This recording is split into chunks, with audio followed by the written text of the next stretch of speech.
Good evening. Here is the world news from BGI TV, Baba Bagede Imo Television.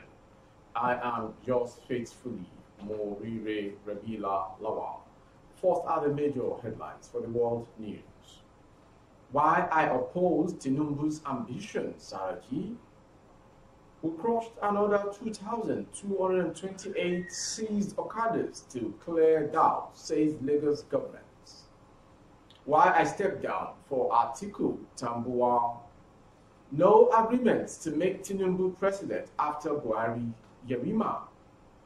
APC presidential primary, Tinubu not among those disqualified, Deji Adeyanju reveals. My father was killed after leaving his stronghold to protect us from gunmen, ex-commissioner's child. Task force kills 805 terrorists. 5 Benue bandits. 120 hospitalized as expired industrial gas cylinders contaminate air in Kano. Foreign story. Turkey officially changes its names at the United Nations, new one revealed.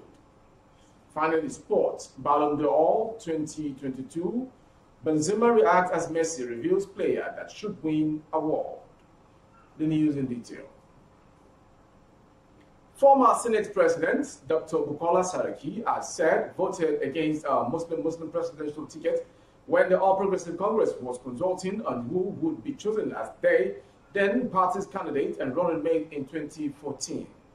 In a statement by the head of his media office, Yusuf Olaniyono Saraki responded to the recent remarks made by a presidential candidate and national leader of the party, Asiwaju Bola Tinubu, in Abeokuta, Ogun State. The Punch had reported that Tinubu, while on a consultation visit to the delegates in the states, had ruled out how he put the president, Major General Muhammadu Buhari, retired governor of Ogun State, Dapo Abiodun, among others, in Nigeria's political limelight. Tinubu had said he went to Katsina, Buhari's home state, to persuade the president to contest and subsequently supported him to win in 2015. To another story, the Lagos State Environmental Sanitation and Special Offences Enforcement on Friday crushed another set of 2,228 motorcycles impounded from errant motorcyclists plying restricted route in the state. The state governor, Mr. Babajide Sanwo-Olu, last month banned operations of commercial motorcycles, popularly called Okada, in 6 local government areas and 9 local council development areas of the state. The 6 councils areas included Ikeja, Surulere, Etiosa, Lagos Mainland, Lagos Island, and Apapa. The exercise took place on the premises of the task force, Ikeja. Speaking during the exercise, the State Commissioner for Information and Strategy, Mr. Benga Omotosho, said the reason for the exercise was to clear doubtful minds and send a warning signal to offenders.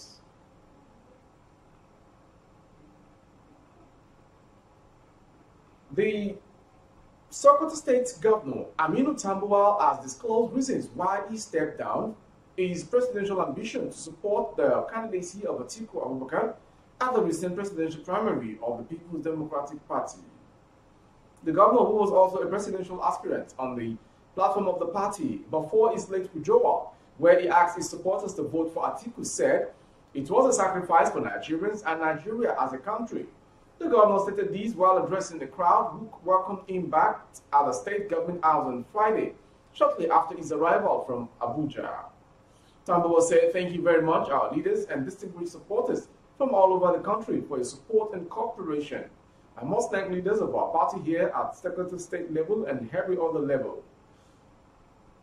This is a consonance with the teachings of our leaders and the emulations of the examples they have given us in the past, that we must continue to make sacrifice for the good of all of us and our country," says the governor.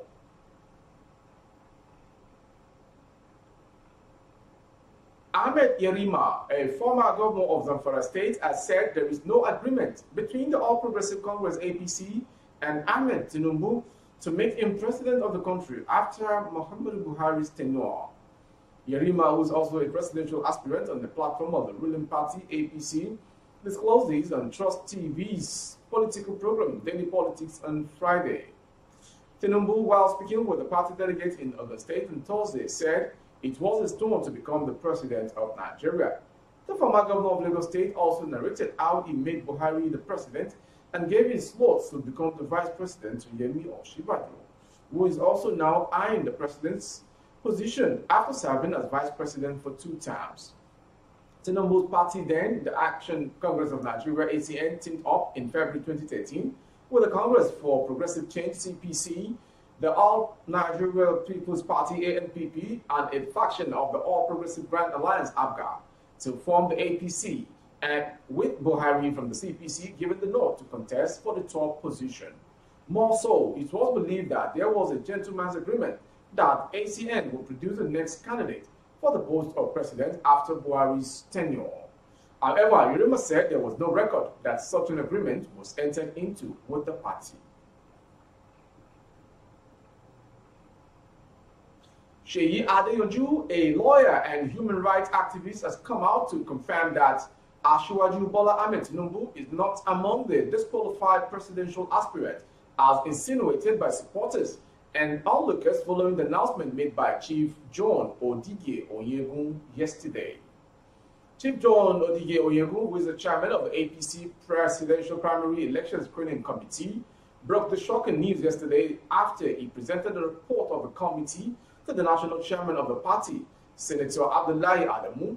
In his statement, Chief Onyegun said that 10 out of the 23 screened presidential aspirants has been disqualified from participating in the forthcoming primary election, rescheduled to hold between 6th and 7th of June. Even though the names of the disqualified candidates were not made public for reasons only known to the APC leadership and the screening committee members. You are watching the World News from BGI TV. More to come.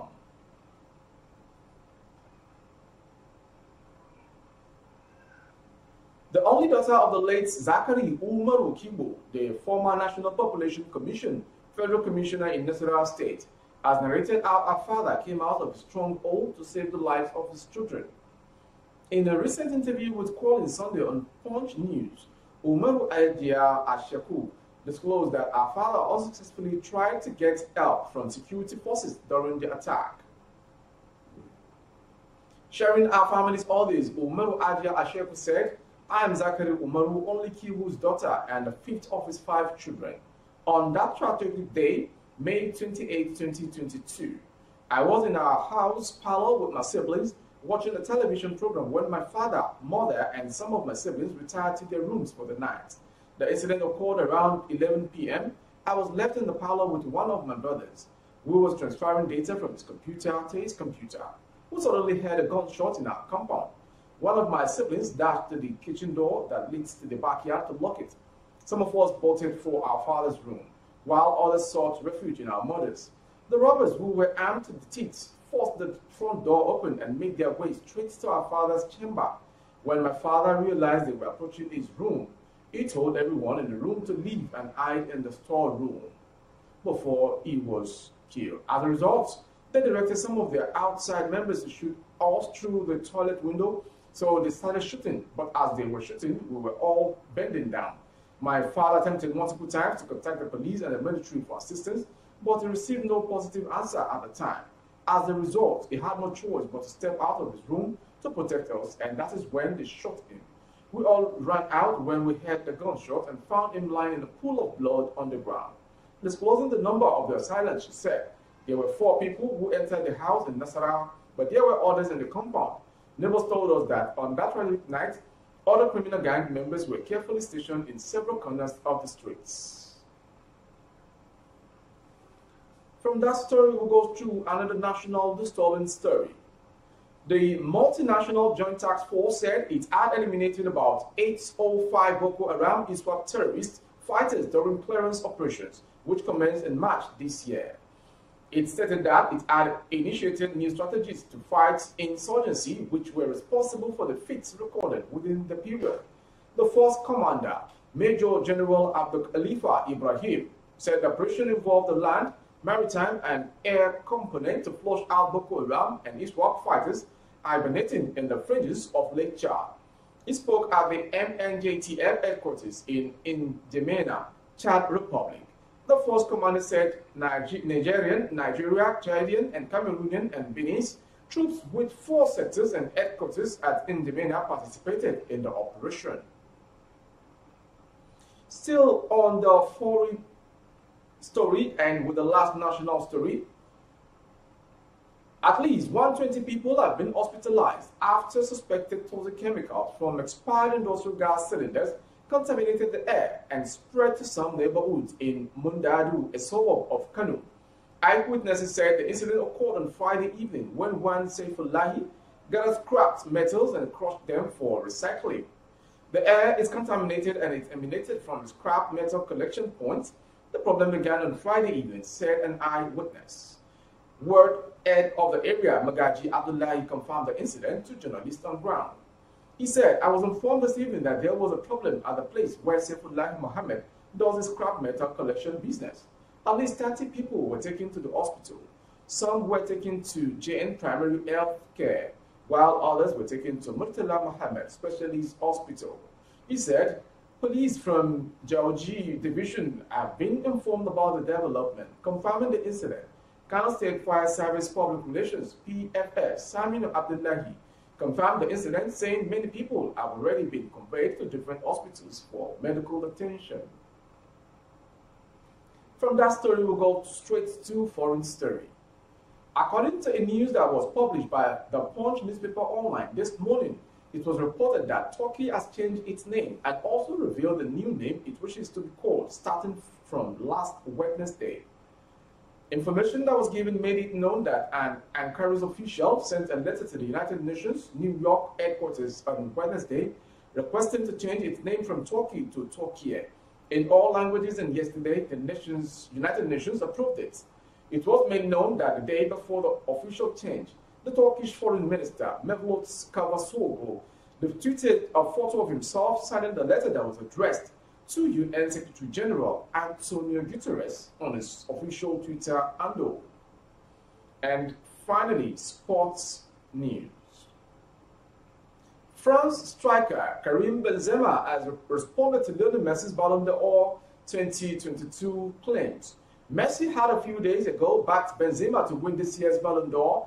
The Argentine insisted that there is no doubt in his mind that Real Madrid attacker should win the 2022 Ballon d'Or. Reacting to Messi's words after France UEFA Nations League 2-1 defeat to Denmark on Friday, Benzema told ESPN, yes, I saw the words from Messi. Words from a player like him, it gives me more motivation to make my teams better. Benzema, meanwhile, scored France's only goal against Denmark. The 33-year-old will hope to lead France to victory when they face Croatia in their next game on Monday. That was the world news from BGI TV. But before we go, some major headlines. Why ICE opposed Tinubu's ambition, Saraki. We crushed another 2,228 motorcycles to clear down, says Lagos government. Why I stepped down for Atiku Tambuwal. No agreement to make Tinubu president after Buhari Yabima. And foreign. Turkey officially changes its names as the United Nations new one revealed. And finally, sports. Ballon d'Or. Benzema reacts as Messi reveals player that should win award. For more stories and updates on our YouTube handle, the handle is Baba Gbagede Imo TV. Kindly subscribe and click on the notification bell. Select option all for you to access our broadcast. On Facebook, Gbagede Imo with Alabiye Adebayo. Please like and follow the page. On Instagram, Gbagede Imo _22 for advert placement of your goods and services, coverage of events and function. The phone number streaming on your screen is the direct line to call for advert placement. Thank you for watching. I am Moriwe Rabila Lawal. Have a wonderful weekend. Oh, na, na, na. If you want to know what's going on in city, or you want to listen to the latest news and gist, no stress, oh, just tune to BGI TV. BGI TV, you're one in a million.